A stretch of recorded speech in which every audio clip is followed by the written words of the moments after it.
देख पा रहे हो, सुन पा रहे हो? How are you? Hope so कि अच्छे होंगे, कॉन्सेप्ट समझ में आ रहा होगा और क्वेश्चन लगा पा रहे होंगे। ओके, तो स्टार्ट करें लेक्चर। ओके, तो फोर्सेस ऑफ सिस्टम्स के बारे में हमने डील किया था, चार्जेस सिस्टम्स के बारे में। In that we have seen कि एग्जैक्टली व्हाट एवर फोर्सेस कैसे लगते हैं। और सबसे पहली बात कि आपको पता है कि हमने बेसिक्स करा था, तो हमें फोर्स, ठीक है ना, दो तीन चीजें पता चली थी। दैट इज क्या, फोर्स जो है वो क्या होता है, कितना होता है, कितना होता है बच्चे? एग्जैक्टली exactly, ठीक है ना। और के की वैल्यू क्या होती है, और इसकी न्यूमेरिकल वैल्यू कितनी होती है? And what is the value of epsilon zero, what is said to be of free space, ठीक है ना, या फिर बोल सकते हैं एयर या फिर समथिंग। तो एप्सिलॉन जीरो की न्यूमेरिकल वैल्यू क्या होती है? ओके, अच्छा, यूनिट कैसे निकाला था? हाँ एग्जैक्टली, दिस इज इम्पोर्टेंट, ठीक है ना, बिकॉज यू नो अगर देखो ध्यान से तो this one constants having a numerical value that is 9 into 10 power 9। Okay, and the value of epsilon zero, ठीक है ना, it comes by you know calculations, ठीक है ना, it is purely experimental.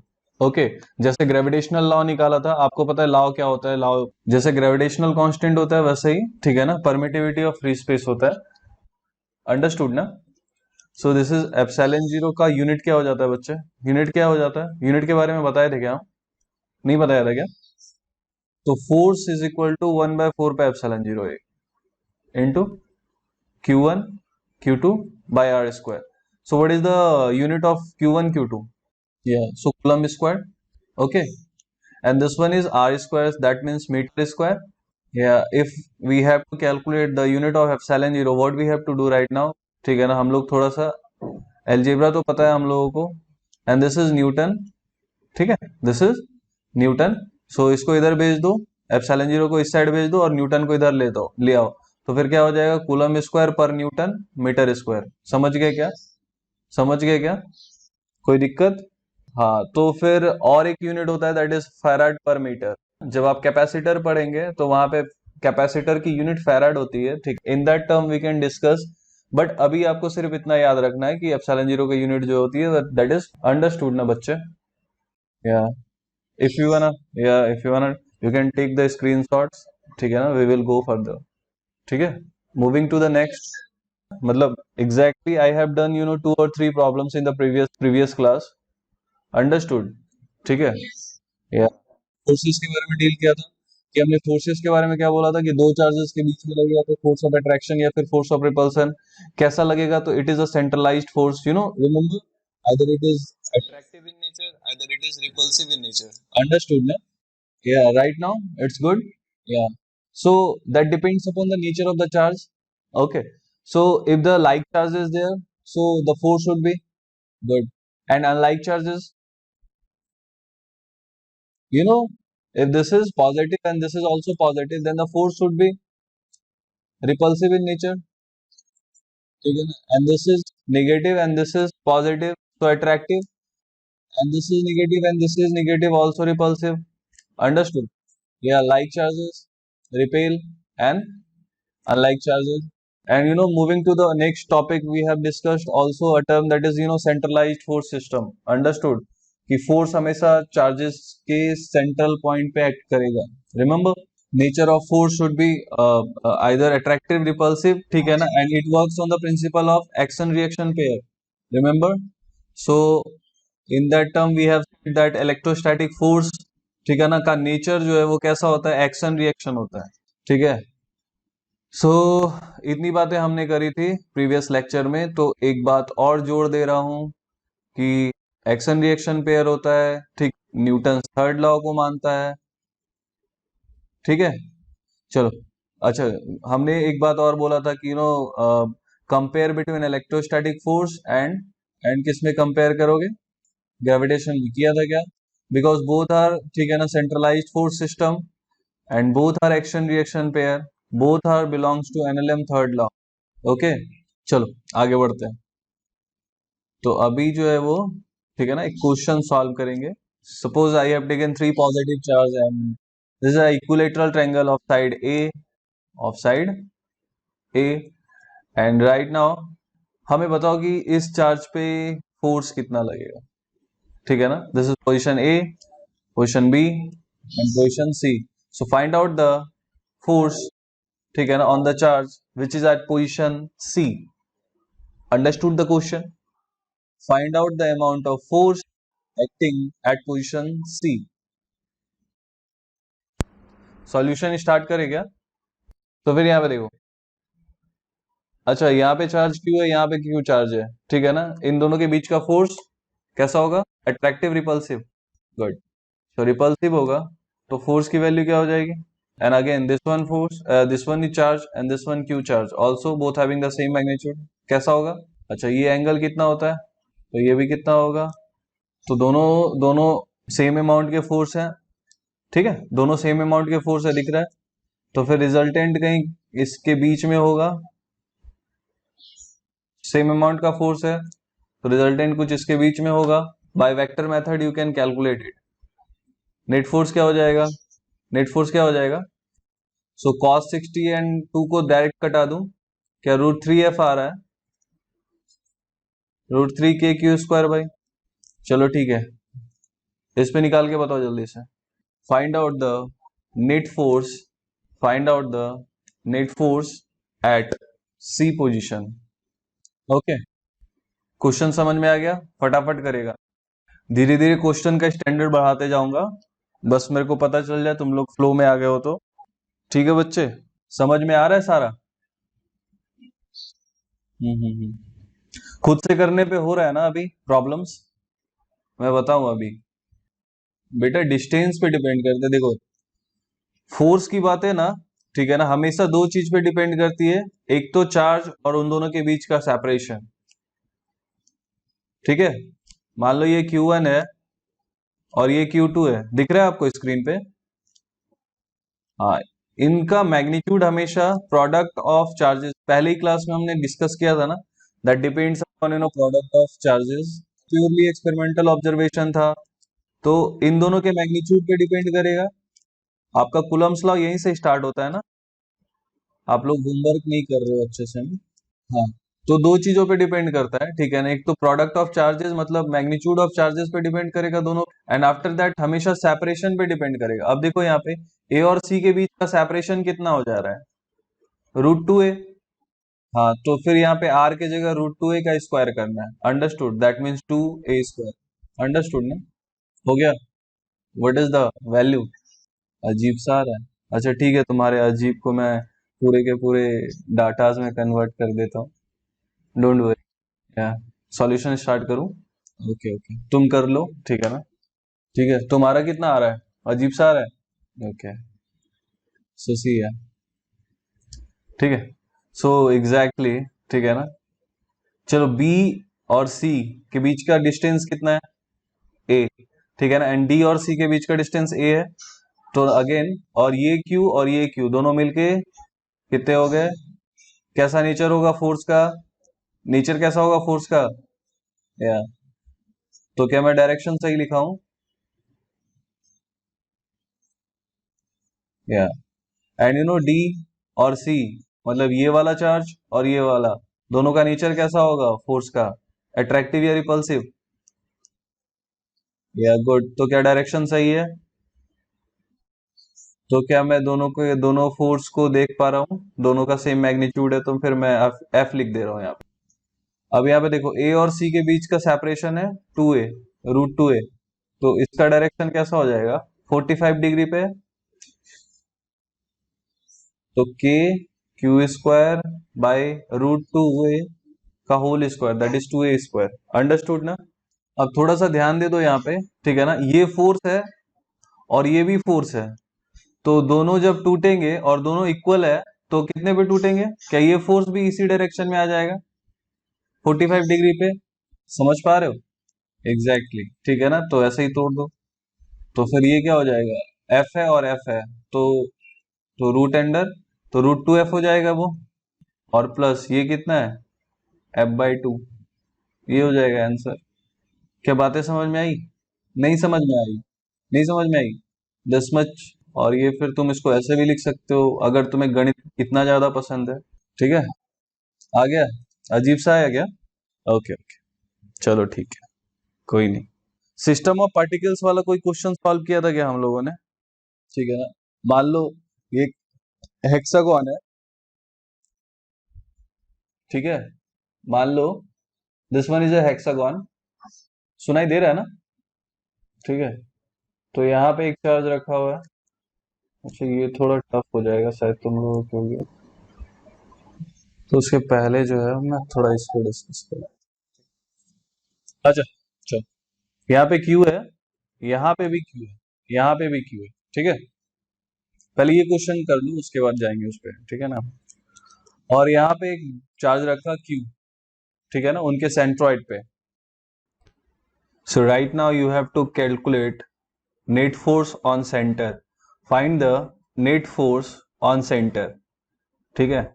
So the charge is placed at centre, so find the net force on that, calculate fast, okay. So exactly what you have to do is you have to do apply the vector rule, okay, and the Coulomb's forces law, by which you can calculate the net force on charge q. कितना तुम्हारा कितना निकला? अच्छा ठीक है, यहाँ पे देखो क्या निकालना है, तो फिर कैसे निकालना है, तो फिर ध्यान से देखो, इन दोनों के बीच का डिस्टेंस हमने कैलकुलेट किया था ना, r is equal to how much, या गुड, ठीक है ना, क्या बातें क्लियर है। तो ध्यान से देखो, इन दोनों के बीच का डिस्टेंस भी आ रहा है और इन दोनों के बीच का डिस्टेंस भी आ रहा है, तो इसका मतलब ये तो बात क्लियर है, सारे मैग्नीट्यूड इक्वल है, तो इन दोनों के बीच का फोर्स कैसा होगा, अट्रैक्टिव रिपल्सिव। तो क्या ये डायरेक्शन फोर्स का सही दिख रहा है आपको, इन दोनों के बीच का कैसा होगा, ये वाला और ये वाला, रिपल्सिव।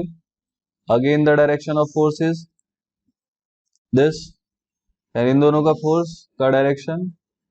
तो फिर ये कुछ आपका लेमिस थ्योरम से सॉल्व हो जाएगा क्या, आपने पढ़ा है लेमिस थ्योरम 11th क्लास में, क्या पढ़ा है लेमिस थ्योरम में? चलो ठीक है, लेमिस थ्योरम नहीं पढ़ा है तो फिर हम बेसिक मेथड लगाते हैं, बातें क्लियर है। तो लेमिस थ्योरम अगर भूल गए हम तो फिर हम बेसिक टर्मिनोलॉजी यूज करेंगे, तो फिर ये 30 डिग्री है।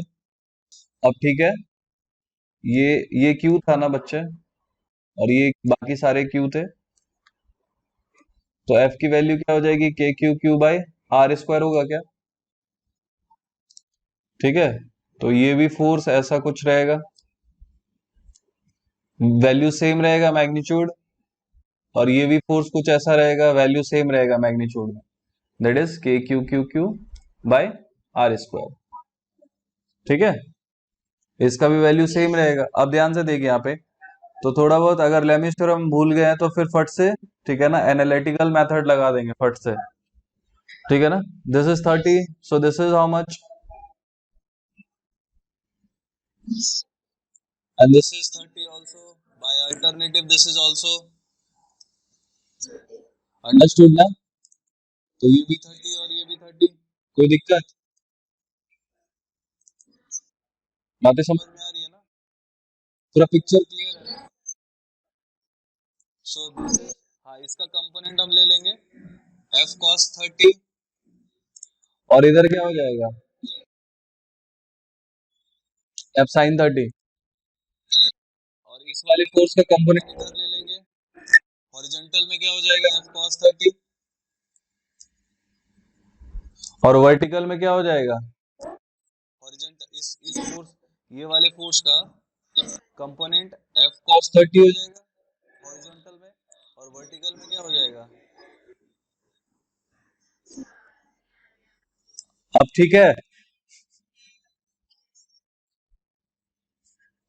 हाँ हाँ, चलो ठीक है। तो ध्यान से देखो, तो फिर मैं रफ डायग्राम बना दे रहा हूँ, एक फोर्स नीचे है जिसकी एफ है, एफ की वैल्यू कितनी है, ठीक है। हाँ, तो फिर इसका जो कंपोनेंट आपने लिखा है वो एफ कॉस 30 है, इधर भी कंपोनेंट इसका वाला कितना है, ठीक है ना, और ऊपर कितना है,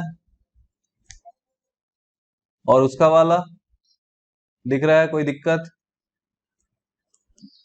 हाँ, अब ध्यान से देख, ये एफ कॉस 30 और ये एफ कॉस 30 क्या एक दूसरे को मार देगा, ये इसको मार दिया, तो ऊपर क्या बचा, 2f साइन 30, 2f साइन 30 का value F sine 30 plus F sine 30 मिलके कितने हो गए, 2f साइन 30, और साइन 30 की वैल्यू कितनी है, तो ऊपर कितना बचा और नीचे कितना है,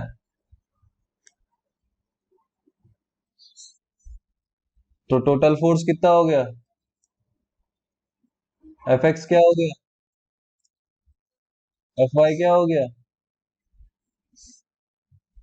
यही किया है ना तुमने, देखो तुमने क्या किया है, 2f साइन 30 माइनस एफ, तो क्या ये जीरो के बराबर है, क्या तुम्हें बातें समझ में आ रही है, पक्का ना, तो नेट फोर्स क्या हो जाएगा, कैसे जाना, पक्का तो, देखो फिर मत बोलना बाद में, ठीक है, चलो आगे बढ़ेंगे, क्या बातें क्लियर आई, चलो ठीक है, कैलकुलेशंस एकदम क्लियर होना चाहिए, ठीक है ना। अब देखो लैमीज थ्योरम से एक लाइन में सॉल्व करूं, वो थ्योरम क्या है, वो थ्योरम है कि जब three concurrent forces acting at a same point then we can apply Lami's theorem, okay, और इनसाइड दैट वो तीनों फोर्सेस को रिजल्ट, मतलब रिजल्ट करके सॉल्व करने बताता है, ठीक है, बातें समझ में आई, आवाज सुनाई दे रहा है, ठीक है, देखो लैमीज थ्योरम क्या है, लैमीज थ्योरम क्या है, देखो यहाँ पे, if this is F1 and this is F2 and this is F3 acting at a same point, ठीक है ना, इन दोनों के बीच का कॉरस्पॉन्डिंग एंगल, F1 का कॉरस्पॉन्डिंग एंगल अल्फा, और F2 का बीटा, एंड F3 का गामा, ठीक है ना, then the ratio value is constant, that means what, F1 by sine alpha is equal to F2 by, क्या बातें क्लियर है, जिसको लैमिस थ्योरम बोलते हैं, ओके, तो अब देखो यहाँ पे तोड़ते हैं हम लोग लैमिस थ्योरम से, ये एफ है, ये एफ है, और ये एफ है, ठीक है ना, इन दोनों के बीच का एंगल 120 डिग्री है, 120, हाँ, हाँ, तो तीनों फोर्सेस बराबर है ना, और इनका रेशियोटिक वैल्यू भी बराबर है ना, तो नेट फोर्स क्या हो जाएगा, अंडरस्टूड, हाँ, तो आगे बढ़े, स्क्रीनशॉट लेना है तो ले लो जल्दी फटाक से। अच्छा ये बताओ कि तुम लोग लिखता है कॉपी पे या स्क्रीनशॉट रख के वो डिलीट कर देता है, उसका वर्कआउट करता है ना, लिख लिया करो कॉपी में, दैट इज इम्पोर्टेंट थिंग्स जो भी मैं डिस्कस करता हूँ क्लास के अंदर, that is very important for your exams, ठीक है, सो find out the net force at centre if charge Q is placed at the centre, zero होगा पक्का, पक्का, कैसे जाना, इन दोनों के बीच का डिस्टेंस ए बाय √2, क्या कोई तकलीफ, गुड गुड गुड, देन यहाँ पे देखो इन दोनों के बीच का जो मतलब फोर्स अट्रैक्टिव रिपल्सिव कैसा, तो क्या मैं फोर्स 1 लिखूं, इन दोनों का कैसा अट्रैक्टिव रिपल्सिव, इन दोनों का अट्रैक्टिव रिपल्सिव, रिपल्सिव, और इन दोनों का, तो क्या सारे के सारे F1 और F2 दोनों, सॉरी F1 F2 F3 क्या सारे मैग्नीट्यूड सेम है, दिख रहा है,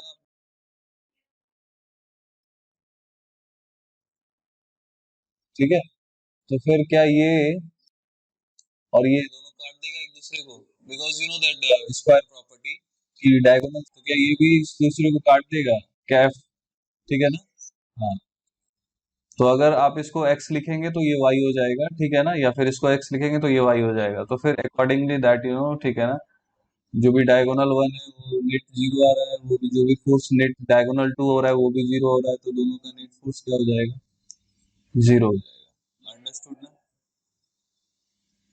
ठीक है, आगे बढ़े, अच्छा we have discuss two problems, so यहां से क्या सीखा,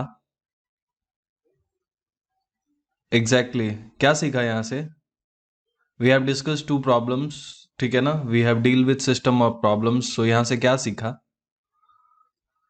ओके, बीच बीच में शायद नेटवर्क ये हो जाता होगा, स्लो हो जाता होगा मे बी, ठीक है, तो खैर। नॉट इज गुड ना? या सो अभी ठीक है ना, we have discuss two questions. Okay, so क्या सीखा इससे? अच्छा चलो ठीक है, ये सवाल डिस्कस कर देता हूँ, फिर तुमसे पूछता हूँ क्या सीखा। What is that? प्रॉपर्टी क्या होती है? या रेगुलर हेक्सागन, आई नो, ठीक है ना, इच कॉर्नर पे find the force at the centre. हो पाएगा क्या? निकाल। कैसे? अच्छा, इन दोनों का इधर फोर्स आ रहा है क्या? और इन दोनों का इधर फोर्स आ रहा है क्या? क्या ये एक दूसरे को कैंसिल कर दे रहे हैं? Same magnitude, same amount, same distance. क्या इन दोनों का फोर्स इधर आ रहा है? और क्या इन दोनों का इधर आ रहा है? क्या दोनों एक दूसरे को कैंसिल आउट कर दे रहे हैं? फिर क्या इन दोनों का इधर आ रहा है? रिपल्सिव इन नेचर, क्या दोनों एक दूसरे को कैंसिल आउट कर दे रहे हैं? तो फिर कोई फोर्स लग नहीं रहा है, तो फिर नेट फोर्स क्या हो जाएगा? क्या सीखा? तीन क्वेश्चंस वी हैव डिस्कस ना, तो फिर क्या सीखा? हाँ, ठीक है ना, if the system of charges are equal in a regular polygon, then the net force at centre is zero. Right down, note करके। If the system of charges are equal in a regular polygon,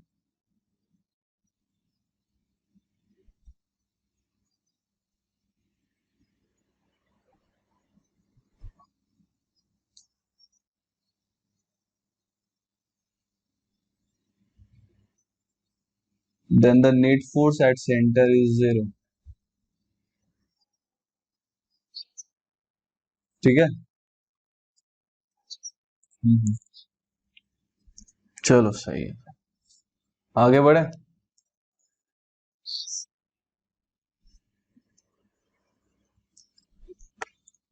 चलो एक question देता हूँ थोड़ा सा। Find out the net force on 1 coulomb charge, find out the net force on 1 coulomb charge as shown in figure if the radius is a। Understood the question? अच्छा, 5 minute पे कितना angle बनता है? तो फिर तुम्हें समझ में आ रहा है ना कि जो है वो मतलब डिस्टेंस कितना एंगल बनाएगा, 12 से 1 जाएगा तो फिर, ठीक है ना। हाँ, बन गया क्या बच्चे? Okay, see, let's see the trick. ठीक है ना, इतना बैठ बैठ के घंटों घंटों एक सवाल सॉल्व करोगे तब तो हो जाएगा। सॉल्व किया बच्चे?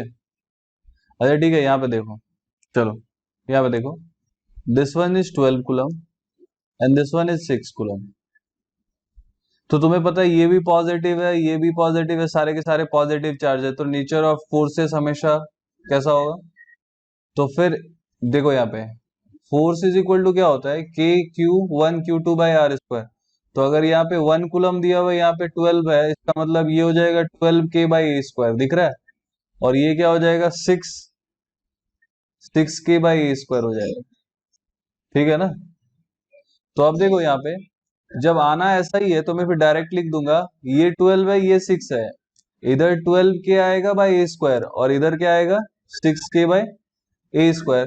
तो मैं डायरेक्ट यहाँ पे 6 लिख दूं, नेट तो उतना ही आना है ना, direct 6 K by A square लिख दूं, डायरेक्ट रिजॉल्व करके। अब देखो, डिफ 1 और 7 का देखो, हाँ किधर डायरेक्शन बोलो, डायरेक्शन इधर या इधर, या गुड, क्योंकि 7 बड़ा है, ठीक है ना। अगेन 2 और 8 में डिफरेंस कितना आ रहा है? हाँ, 2 के तरफ, बातें समझ में आई? अगेन सेम, ठीक है ना। और ये 9 और 3 किसके तरफ? 10 और इसका क्या हो जाएगा? 10 और इसका कितना हो जाएगा? ठीक है, फिर 11 और 5, ठीक है। तो फिर तुम्हें क्या दिख रहा है, ऐसे ऐसा दिख रहा है?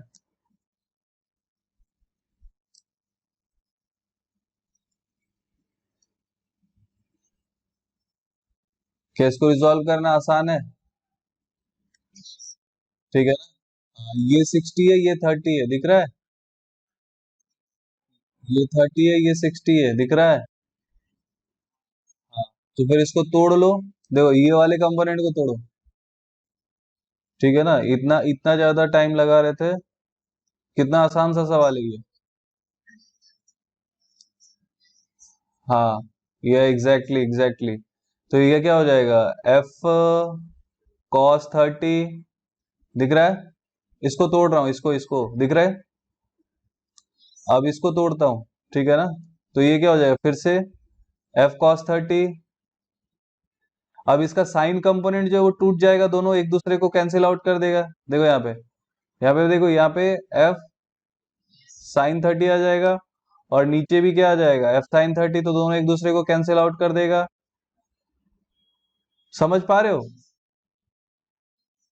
तुम समझ पा रहे हो? अब ये देखो, ये इसका कंपोनेंट कॉस आ जाएगा, एफ कॉस 60, दिख रहा है? और इसका एफ कॉस 60 जो है वो साइन 60 देगा। बट फिर से इसको अगर तोड़ोगे, ये वाले फोर्स को तोड़ोगे, तो फिर से ये एफ कॉस 60 का हॉरिजेंटल कंपोनेंट और इधर वर्टिकल वाला इसको कैंसिल कर देगा, ऊपर वाला। तो ये कैंसिल हो गया, ये कैंसिल हो गया, क्योंकि सेम अमाउंट में इधर है। तो फिर इसका मतलब एफ एक्स क्या हुआ? एफ एक्स हुआ F plus 2f cos 30 plus 2f cos 60। दिख रहा है सबको? तो ये हो गया आई कैप। अब फिर ये मत पूछना आई कैप क्यों डाला, पूछोगे क्या? हाँ, एफ वाई क्या हो जाएगा? जीरो कैसे रे? ये है ना, ये वाला है ना रे। तो माइनस क्यों लिखा हमने? गुड। क्या बातें क्लियर है? क्या इसको रिजॉल्व कर देने से तुम्हारा वैल्यू आ जाएगा? ठीक है, चलो कॉपी में लिखो फटाक से। सॉल्यूशन कॉपी करो जल्दी। Should I have to go more explanation, या फिर समझ गए हो? Okay okay, right now it is good ना? Should I have to go more explanation? Good. Next चलेंगे। ठीक है ना? मजा आ रहा है? सॉल्व हो रहा है ना धीरे धीरे? मैं बोल रहा हूँ कॉन्फिडेंस आ रहा है ना कि जेई कर सकते हैं? चलो ठीक है, फिर थोड़ा थोड़ा कर करके बहुत हो जाएगा, don't worry about that. Okay, ठीक है। सो पहले पहले काम करेंगे, ठीक है ना? ज्यादा ज्यादा काम करेंगे, जितना होमवर्क बोल रहा हूँ आप उतना करते जाओ, दैट इज सफिशिएंट। बट ये थोड़ा, ठीक है ना, ईमानदारी से करना। So right now I am giving you a question, ठीक है ना? It is very good question. Let's see तुम सॉल्व कर पाते हो कि नहीं। सो लिसन के question very carefully, understood? This is axis, as you know that is Y axis, and this is, so a charge of 1 coulomb is given at center and 1 metre के distance पे 1 coulomb charge दिया जाता है। 2 metre के distance पे 8 coulomb charge दिया जाता है। 3 मीटर के डिस्टेंस पे 27 कूलम चार्ज दिया जाता है। And it will continues 10 metre के डिस्टेंस पे 1000 कूलम चार्ज को दिया जाता है।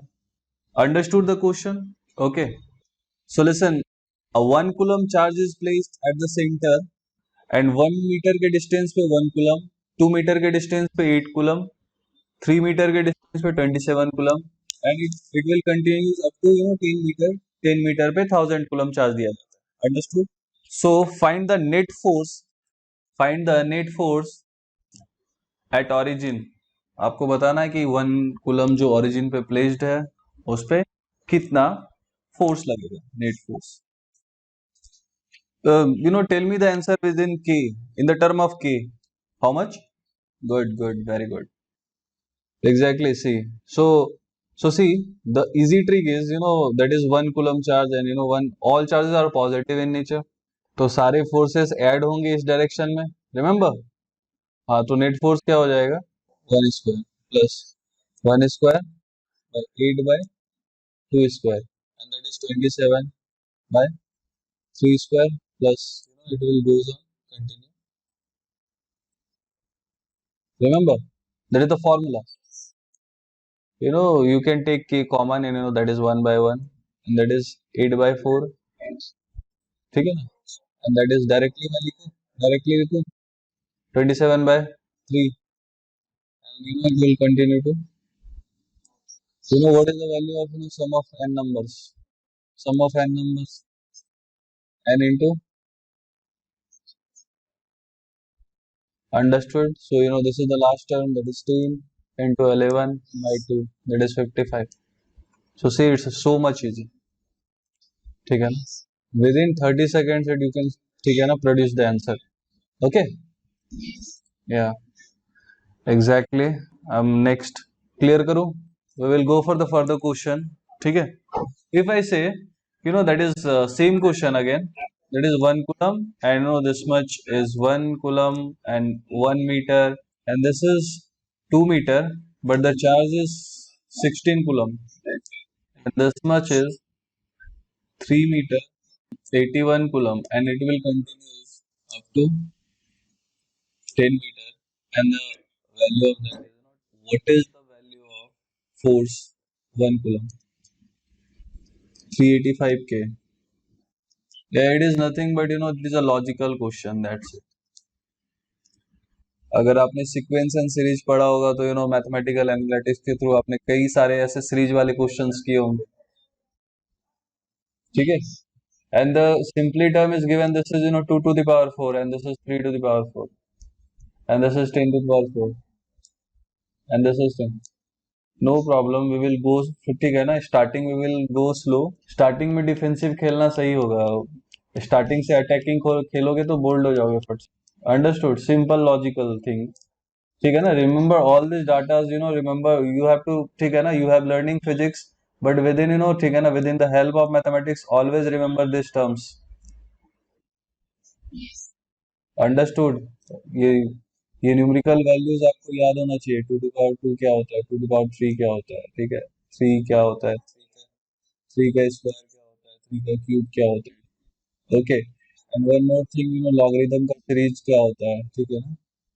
Okay, any how, this is 2 to the power cube by square, and that is goes on.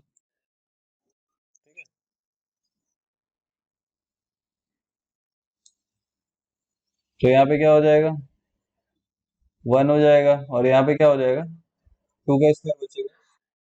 1 को 1 स्क्वायर भी लिख सकते हैं क्या, 3 स्क्वायर. हाँ, so what is the formula of that? इसका कुछ फार्मूला होता है? Good. So easily 10 into 11 into 21 by 6, ठीक है ना. तो सॉल्व कर दोगे इसको, ठीक है, तो ये 7 हो जाएगा, और ये कितना हो जाएगा, इतना ही आ रहा है. गुड, ठीक है ना. तो इरेज करो, आगे बढ़े. ठीक है, थोड़ा सा टफ कर दूं सवाल को, चलेगा. सो सी, द क्वेश्चन इज अगेन कि यहाँ पे जो है 1 कूलम चार्ज है, और यहाँ पे 1 कूलम है 1 मीटर पे, और 2 मीटर पे -2 है, और 3 मीटर पे +3 कूलम चार्ज है, and it will continues up to infinity. So find out the force on 1. कितना होगा बताओ, कर पाओगे या मैं करूं? मैथ्स में लॉग पढ़े हो? आई सेड की लॉग का सीक्वेंस याद है एक्सपेंशन सीरीज में? चलो ठीक है, मैं बता दे रहा हूँ, बेसिक्स बता रहा हूँ, ठीक है ना. ln 1 प्लस एक्स का एक्सपेंशन होता है, ये याद रखोगे. That is very important. या it is also important for mathematics, ठीक है ना, and also important for physics also. So log 1 plus x का सीरीज का एक्सपेंशन होता है, that is x minus x square by 2 plus x cube by 3 minus x to the power 4 by 5. तो आप देखो क्वेश्चन सॉल्व करते हैं, biologically apply करते हैं, ठीक है ना. एक एक पॉजिटिव है तो दूसरा निगेटिव है, मतलब एक रिपल्सिव दूसरा अट्रैक्टिव है, ठीक है, तो माइनस आ जाएगा फोर्स में. तो नेट फोर्स क्या हो जाएगा, हाँ, नेट फोर्स क्या हो जाएगा, k वन का स्क्वायर बाय वन, या के इंटू वन बाय वन का स्क्वायर प्लस, ठीक है ना, के into minus two into one by to का स्क्वायर। अंडरस्टूड ना? ठीक है, प्लस के into three into one by three का स्क्वायर प्लस यहाँ कुछ माइनस आ जाएगा, के माइनस फोर होगा, यहाँ पे माइनस फोर होगा ना, तो इंटू वन बाय फोर का square and it will continue up to infinite. ठीक है, अभी कुछ कुछ टर्म कॉमन लेने वाली है जो मैं ले ले रहा हूँ, दैट इज के कॉमन आ जाएगा, तो यहाँ पे क्या बचेगा, हाँ तो यहाँ पे माइनस टू और टू का स्क्वायर फोर कट के कितना हो जाएगा,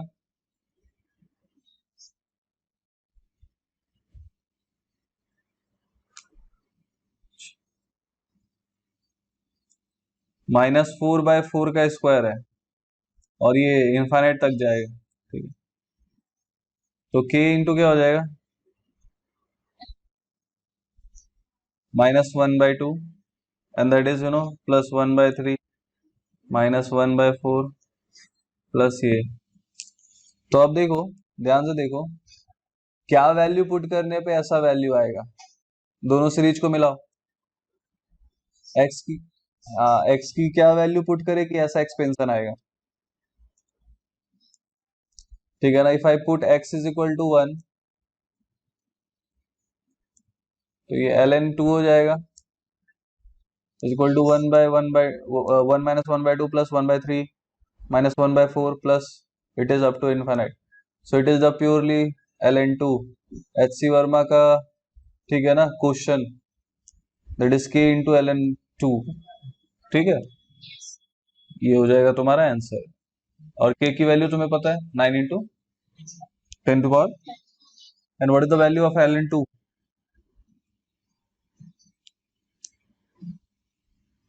एल एन टू की न्यूमेरिकल वैल्यू क्या होती है,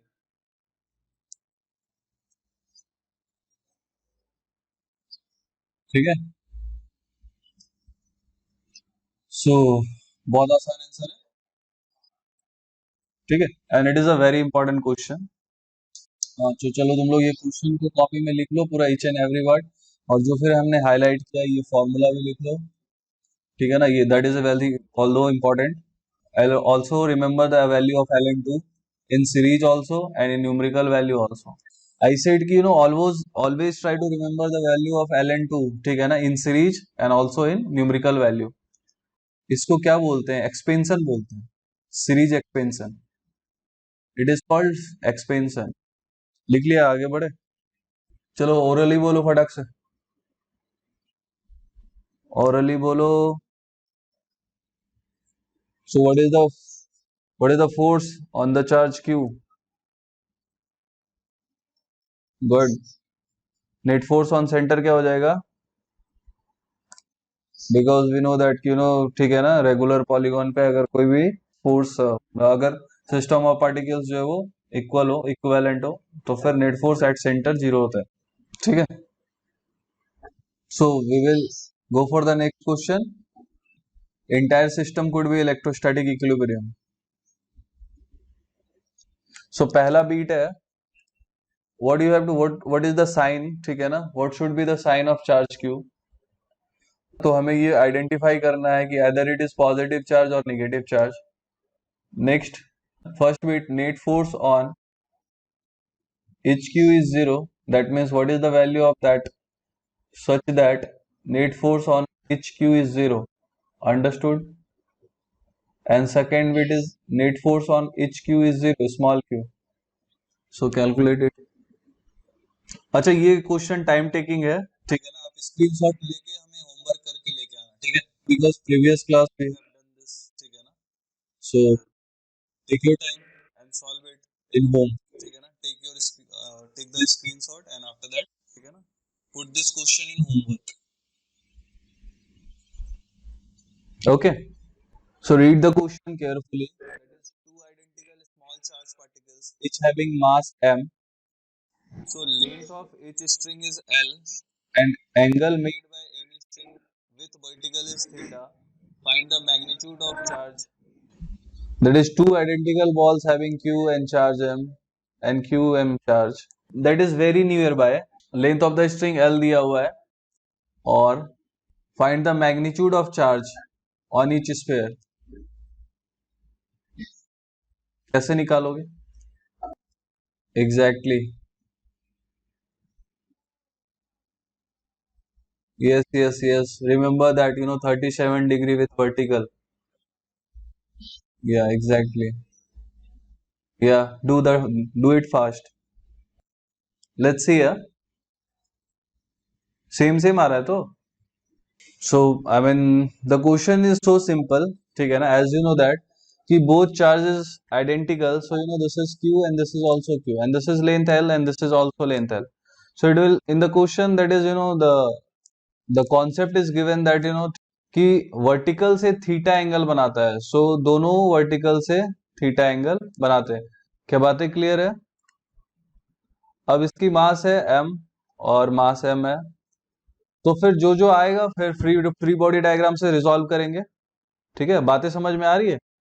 and this is L cos theta and this is L sin theta. Remember, this is L and this is L cos theta and this is L sin theta, and this is also L sin theta. So दोनों मिलके R कितने हो गए? 2L sin theta, है ना? दोनों charges के बीच का सेपरेशन। अब ध्यान दे, देखो कौन कौन सा फोर्स आ रहा है। ठीक है, सबसे पहली बात है तो टेंशन आ रही है, दूसरा वेट आ रहा है, और तीसरा इलेक्ट्रोस्टैटिक फोर्स आ रहा है। कितना आ रहा है? ठीक है, तो फिर हमें आसान मेथड पता है कि हम टेंशन को आराम से तोड़ सकते हैं, कोई दिक्कत? तो ये थीटा, तो ये भी थीटा, तो ये टी कॉस थीटा, और ये क्या हो जाएगा? तो फिर क्या इक्विलिब्रियम के लिए, तो क्या इक्विलिब्रियम कंडीशन के लिए सेटिस्फाई होना चाहिए, that is T sine theta is equal to electrostatic force. और क्या टी कॉस थीटा किसके बराबर होना चाहिए? क्या इसको इक्वेशन 1 बोलूंगा, इसको इक्वेशन 2 बोलूंगा? ठीक है ना, दोनों को डिवाइड कर दूं तो क्या टेंशन एलिमिनेट हो जाएगा? ठीक है ना, तो क्या हो जाएगा, टेन थीटा डायरेक्ट लिख दूं। ठीक है ना, तो एफ क्या हो जाएगा? अब ध्यान से देखो, एफ को क्या लिख सकते हो? ठीक है ना, M G tan theta. Okay, तो फिर इसको इधर भेज दो, उसको उधर भेज दो, तो क्यू स्क्वायर को क्या लिख सकते हो? 4 पाई एप्सिलॉन 0। रिमेंबर, के को 1/4 पाई एप्सिलॉन 0 लिखते हैं ना, तो फिर इधर जाएगा तो क्या हो जाएगा? इतना हो जाएगा, into M G into R square into tan theta. ठीक है, और आर की वैल्यू आपको पता है 12 sine theta, that is 12 sine theta का होल स्क्वायर क्या हो जाएगा? तो इसका अंडर रूट हो जाएगा, क्या हो जाएगा? क्यू हो जाएगा। F is equal to M G tan theta आया था ना? हाँ, तो फोर्स की वैल्यू क्या होती है? 1/4 पाई एप्सिलॉन 0 Q1 Q2/r², यही होती है। तो आर की वैल्यू कितना था? हाँ, तो डायरेक्ट लिख दो ना, तो ये तुम सॉल्व कर लोगे आराम से। क्या बातें क्लियर है? सारे प्रॉब्लम सीख लिए? कोई दिक्कत हुआ क्या? ठीक है, और फिर थोड़ा सा, अच्छा 11th का मैकेनिक्स किया है क्या तुम लोग? 11th का कौन कौन सा टॉपिक पढ़ा हुआ है तुम्हारा, बताओ, जल्दी बताओ। एनएलएम पढ़ लिया है, फ्रिक्शन पढ़ लिया है, फ्रिक्शन में पक्का पकड़ है ना, क्योंकि क्वेश्चंस गिरेंगे यहाँ से। इलेक्ट्रोस्टैटिक जैसे अभी फोर्स वाला चल रहा है ना, तो फिर उसमें फ्रिक्शन विक्शन इंक्लूड करके 2-3 क्वेश्चन करवाऊंगा, ठीक है? हाँ, तो फिर वर्क पावर एनर्जी कर लिया है। ठीक है, बेसिक एक काम करोगे, जितना पढ़ा है उसका रिवाइज करोगे, और एनएलएम का बेसिक कॉन्सेप्ट्स, फ्रिक्शन का बेसिक कॉन्सेप्ट्स, और वर्क पावर एनर्जी का बेसिक कॉन्सेप्ट्स करके आओगे। बेसिक कॉन्सेप्ट्स मतलब रिवीजन करके आओगे, ठीक है? बेसिक कॉन्सेप्ट्स का मतलब जो फंडा होता है ना, ठीक है ना? हाँ, फंडे का, सारे फंडे का तुम्हारा दिमाग में होना चाहिए कि हाँ फ्रिक्शन कब लगता है, स्टैटिक फ्रिक्शन क्या होता है, डायनामिक फ्रिक्शन क्या होता है, स्टैटिक या फिर काइनेटिक फ्रिक्शन क्या होता है, और वर्क पावर कैसे लगाते हैं, ठीक है ना, क्या होता है, ये सब थोड़ा पता होना चाहिए। तो फिर मैं बताऊंगा तो फिर तुम्हें बेसिक्स भूला हुआ रहेगा, तो फिर मजा नहीं आएगा ना। मतलब मैं अगर बताऊंगा तो फिर तुम्हें बेसिक्स याद आएगा, तो फिर तुम कनेक्ट कर पाओगे इजीली, है ना। Exactly exactly. और कुछ पूछना है तो फिर तुम्हारा कुछ क्वेश्चन वोश्चन डाउट वाउट कुछ किया है? अरे होमवर्क तो तुम लोग किया नहीं, किया है? हाँ, उसमें डाउट नहीं आएगा, ठीक है ना। और फिर जिस हिसाब से मतलब मैं डिस्कस कर दे रहा हूँ, तो फिर तुम्हें कुछ जरूरत नहीं है इतना इधर उधर भागने का, ठीक है ना। हाँ, तो गुड।